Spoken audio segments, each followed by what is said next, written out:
ரிஷபராசினுடைய வாழ்க்கையில ஒவ்வொரு நாளுமே ஏதாவது ஒரு வகையில புது கஷ்டங்கள் என்பது வந்துருதுங்க. இவர்கள் என்னதான் நல்லது செய்யணும், நல்ல வாழ்க்கையை வாழணும், சந்தோஷமான வாழ்க்கையை வாழணும்னு நினைச்சாலும் அவர்களுக்கு இப்படிப்பட்ட ஆசைகள் என்பது நிறைவேறியதா சரித்திரமே இல்லைன்னு தாங்க சொல்லணும். இந்த ரிஷபராசினுடைய மனசுல இன்னைக்கு நேரத்துல இல்லைங்க, எப்பயோ வந்துருச்சு இந்த ஒரு எண்ணம். எப்ப சாமி எனக்கு சாவு வரும்? என் வாழ்க்கையில நான் எல்லாத்தையும் இழந்துட்டேன், இதுக்கு மேல எனக்கு வாழ விருப்பமே இல்லை. இப்படி நிம்மதி இல்லாம கஷ்டப்பட்டுக்கிட்டு துன்பப்பட்டுக்கிட்டு வாழ்க்கையே வெறுத்து போய் ஒரு வாழ்க்கை எனக்கு வேண்டுமா?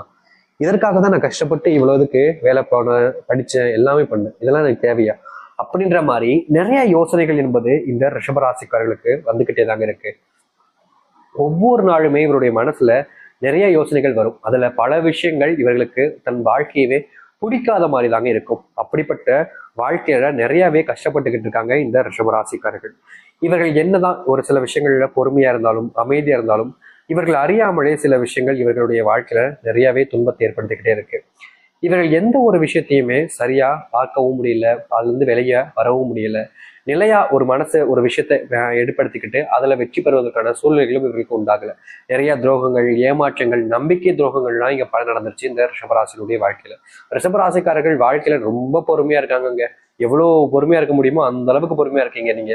நீங்க எந்த ஒரு விஷயத்த செஞ்சாலும் சரிங்க, யாராவது உங்களை குறை சொல்றதுல குறியா இருப்பாங்க, அதுல கூட நீங்க ரொம்ப பொறுமையா இருப்பீங்க. சரி என்ன செய்யுதுப்பா, அவங்க சொல்லித்தான் போவாங்க, அதுக்கு என்ன பண்ண முடியும் அப்படின்ற மாதிரிதான் யோசிப்பீங்க. ஒரு சில நேரங்களில் உங்களை அறியாமலே கோபம் வரும், ஆனாலும் அந்த கோபத்தை வெளியே காமிச்சிக்க மாட்டாங்க. காரணம், இந்த ரிஷபராசினுடைய வாழ்க்கையில முன்னெல்லாம் ரொம்ப கோபப்படக்கூடியவங்களா இருப்பாங்க. எந்த ஒரு விஷயத்த பேசினாலும் சரி, எதை பேசினாலும் சரி, ரொம்ப கோபமா பேசிட்டு கோபமா திட்டிட்டு அடிக்க கூட போயிடுவாங்க இந்த ரிஷபராசிகள். அவ்வளவு கோபம் வரும். ஆனா வயசு ஆக ஆக இவருடைய வாழ்க்கையில அந்த கோபம்னா எங்க அப்படின்னு தெரியாம போயிடுச்சுங்க. அப்படி வாழ்க்கையில எல்லாத்தையுமே கொஞ்சம் கொஞ்சமா விடக்கூடிய சூழ்நிலைகள் தான் உண்டானுச்சு. முக்கியமா ரொம்ப எளிமையா சொல்லணும்னா, ரிஷபராசிக்காரருடைய குணம் என்ன, யாரு ரிஷபராசினா யாரு, தான்னா யாருன்றது அவங்களுக்கு நல்லாவே தெரிஞ்சிருக்கும். ஆனா தான் யாருன்றதையே மறக்க அளவுக்கு வேறு ஒரு நபராக மாறிட்டாங்கன்னு தாங்க சொல்லணும். யதார்த்தமான உண்மை அதுதான். அதாவது இப்போ ஒவ்வொருத்தவங்களுமே ஒவ்வொருத்தவங்களுடைய குணம் என்பது இருக்கும். இப்போ நீங்கன்னா நீ இப்படித்தான் இருப்ப, நான் இப்படித்தான் இருப்பேன் அப்படின்ற மாதிரி எல்லாருக்குமே ஒரு ஒரு குணம் என்பது இருக்கும். ஆனா இப்போ என்ன நடக்குதுன்னா, இவர்கள் யார் என்பதே இவர்களுக்கு தெரியாத அளவுக்கு மறைஞ்சு போக ஆரம்பிக்கிறாங்க. அதாவது ரொம்ப எளிமையா சொல்லணும்னா, இவருடைய குணம் என்பது இவராக இல்லாம வேறு ஒருத்தங்களா மாறுறாங்க. இவங்களுடைய வாழ்க்கையில சுத்தி இருக்கக்கூடிய நபர்கள் எல்லோரும் இவர்களாக இருக்க விடாம வேறு ஒருத்தர் நபரா மாத்துறாங்க. இதனாலேயே வாழ்க்கையில என்ன செய்வது, ஏன் இப்படி வாழ்க்கையில கஷ்டப்படுறோன்ற மாதிரி ரிஷபராசிக்காரர்கள் ஒவ்வொரு நாளும் எதையாவது யோசிச்சு ரொம்பவே வருத்தப்பட்டுக்கிட்டு இருக்காங்க. முக்கியமா இவருடைய வாழ்க்கையில இவர்களுக்கு வாழவே பிடிக்கலன்றதாங்க யதார்த்தமான உண்மை. ஏன்னா ஒவ்வொரு பிரச்சனைகளுக்கும் இவருடைய வாழ்க்கையில கண்ணீர் மட்டும்தான் மிச்சம் இருக்கு. மற்றபடி எல்லாமே இவர்களுக்கு கஷ்டத்தை மட்டுமே கொடுக்கக்கூடிய நிலைமையாக இருக்கு. ஆனா இனி வரக்கூடிய காலங்கள்ல இது போன்ற பிரச்சனைகள் என்பது ரிஷபராசினுடைய வாழ்க்கையில முழுவதுமாக நீங்கி நல்லதாக நடக்கும். எவ்வளவோ நாட்கள் தன்னுடைய வாழ்க்கையில கஷ்டங்கள் தீந்திராதான்னு அந்த கடவுளை வேண்டாத நாட்கள் கிடையாது இந்த ரிஷபராசிக்காரர்கள். ஆனா அந்த கடவுளுடைய பாதை, கண்கள், காதுகள் இப்பதான் உங்க மேல விழுந்திருக்குங்க. இதனால் வரைக்கும் நீங்க கண்ட கனவுகள் எதுவாக இருப்பினும் சரி, அது அனைத்துமே நிறைவேற போகுது. அது எவ்வளவு பெரிய கஷ்டமான விஷயமாக இருந்தாலும் சரி, அது அனைத்துமே உங்களுக்கு எளிமையா கிடைக்க போகுது. இதனால் வரைக்கும் நீங்க துவண்டு போயிருந்தீங்க, ஆனா இனி உங்களுடைய துவல்கள் நீங்கி முழுவதுமான மாற்றத்தை உங்களுடைய வாழ்க்கையில நீங்க சந்திக்க போறீங்க. சரி, இனி வரக்கூடிய காலங்கள்ல எப்படிப்பட்ட வாழ்க்கையை வாழப் போகிறார்கள், எந்த அளவுக்கு நல்லது நடக்க போகுதுன்றதை பத்தி தெளிவாக பார்ப்போம். அதற்கு முன் நம்முடைய சேனலுக்கு நீங்கள் ஒரு புதிய பார்வையில் இருப்பினும் இதுவரைக்கும் நம்ம சேனலை சப்ஸ்கிரைப் பண்ணாம பார்க்கறன்ற போதும் சேனலை மறக்காம சப்ஸ்கிரைப் பண்ணிக்கோங்க. நீங்க எதிர்பார்த்த ஒரு வாழ்க்கை இனி உங்களுடைய வாழ்க்கையில இருக்க போகுது. சரிங்களா? அது எப்படிப்பட்ட வாழ்க்கைன்றதுதான் இப்ப நம்ம பார்க்க போகிறோம். சரி, ரிஷப ராசிக்கார நேயர்களே, இந்த ரிஷபராசினுடைய வாழ்க்கையில முதலாவது மாற்றமே, இவர்கள் யார் மேல அன்பு வைக்கிறாங்களோ அவருடைய அன்பு இவர்களுக்கு கிடைக்கவே கிடைக்காது. கடைசி வரைக்குமே ஏமாந்துதான் நிற்பாங்க வாழ்க்கையில. ஆனா இனி வரக்கூடிய காலங்கள்ல இந்த ரிஷபராசிக்காரர்கள் ஒருத்தங்க மேல அன்பு வைக்கிறாங்க, பாசம் காட்டுறாங்க அப்படின்னா இவர்கள் மேல உயிருக்குயிரான அந்த காதலை வைக்க ஆரம்பிப்பாங்க. எவ்வளவோ நாட்கள் எனக்குன்னு யாருமே இல்லை அப்படின்னு ரொம்பவே கஷ்டப்பட்டிருக்காங்க இந்த ரிஷபராசிக்காரர்கள். ஆனா இனி வரக்கூடிய காலங்கள்ல அப்படிப்பட்ட கஷ்டங்கள் என்பது இருக்காது இவருடைய வாழ்க்கையில. இவர்கள் என்ன முடிவு எடுத்தாலும் சரிங்க, எப்படிப்பட்ட விஷயங்களை செஞ்சாலும் சரிங்க, மற்றவருடைய அரவணைப்பும் மற்றவருடைய அன்பும் இவர்களுக்கு கிடைக்க போகுது. இந்த ரிஷபராசிக்காரர்கள் ஒரு சில விஷயங்கள் செய்யும் போதெல்லாமே அது கிடைக்காமலே போயிருக்கும். சாமி, என் சாமி எனக்கு இவ்வளவு கஷ்டத்தை கொடுக்கன்ற மாதிரி இந்த ரிஷபராசிக்காரர்கள் வாழ்க்கையில நிறைய விஷயங்களை பார்த்து கஷ்டப்பட்டிருக்காங்க, ஏன் பல நாட்கள் அழுதுருக்காங்க இரவுலலாம். அப்படிப்பட்ட துன்பங்கள் என்பது இனி வரக்கூடிய காலங்களில் நீங்க போகுது. இவர்கள் இனி என்ன ஒரு முடிவு எடுத்தாலும் சரிங்க, அதுல குடும்பத்தார்களுடைய அந்த பிணைப்பு என்பது இருக்கும். ரிஷபராசிக்காரர்கள் இதற்கு முன்பு எல்லாம் சில முடிவுகள் எடுப்பாங்க, ஆனா இவர்களுக்கு உறுதுணையாக இவர்களுடைய குடும்பத்தார்கள் இருக்க மாட்டாங்க. நான் ஏன் உனக்கு உதவி செய்யணும், நான் ஏன் ஓம் பக்கம் நிக்கணும்ன்ற கேள்விதான் கேட்பாங்களே தவிர இவர்களுக்கு உதவி செய்வதற்கு யாருமே முன் வந்தது கிடையாது. ஆனா இனி வரக்கூடிய காலங்கள்ல இந்த ரிஷபராசிக்காரர்கள் எந்த ஒரு விஷயத்த செஞ்சாலும் சரிங்க, இவருடைய குடும்பத்தார்கள் அல்லது தெரிஞ்சவங்கன்னு இவங்களுக்காக உதவி செய்ய பல நபர்கள் இருப்பாங்க. இனி இவர்கள் யார்கிட்டையுமே கையேந்தி வேண்டி நிற்க வேண்டிய நிலைமைன்றது ஏற்படாது. ஏன்னா எல்லோரும் சேர்ந்து இவர்களுக்கு தேவையான உதவிகளை செய்ய ஆரம்பிப்பாங்க.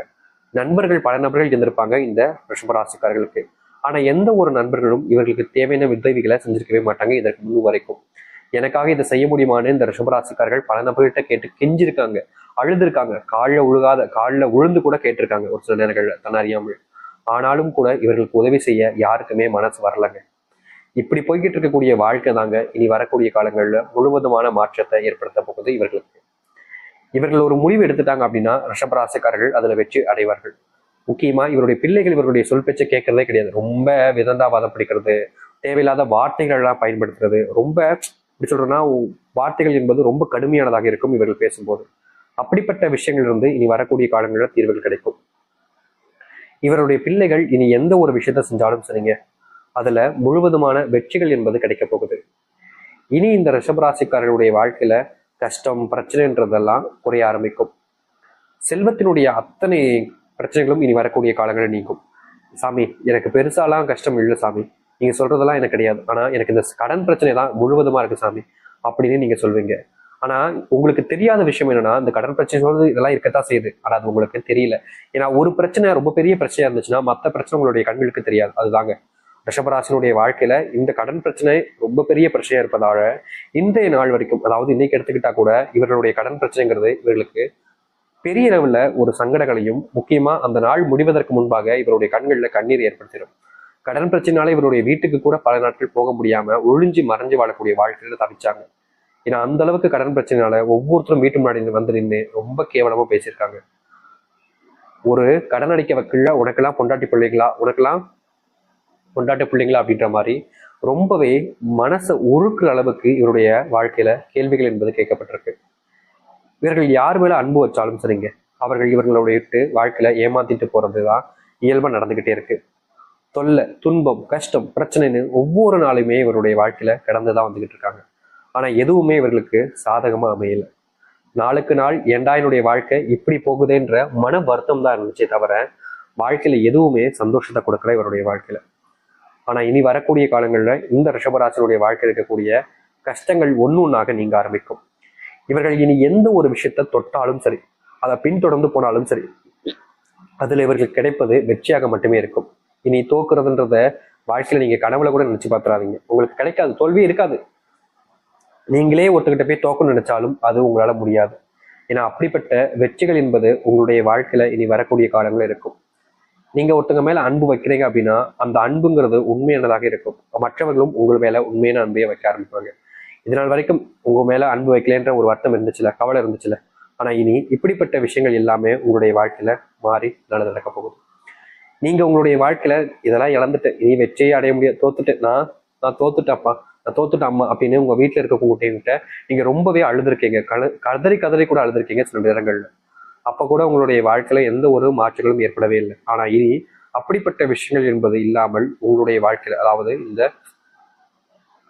ரிஷபராசினுடைய வாழ்க்கையில தொடக்கூடிய விஷயங்கள்ல மிகப்பெரிய அளவிலான வெற்றிகளையும், ஒரு சில சூட்சுமந்தத்தை தெரிஞ்சுக்கிட்டு வாழ்க்கையில எதெல்லாத்தையும் இழந்துட்டோம்னு நினைச்ச நீங்க மறுபடியும் அதை எல்லாத்தையுமே உங்களுக்கானதாக மாற்றிக்க முடியும்.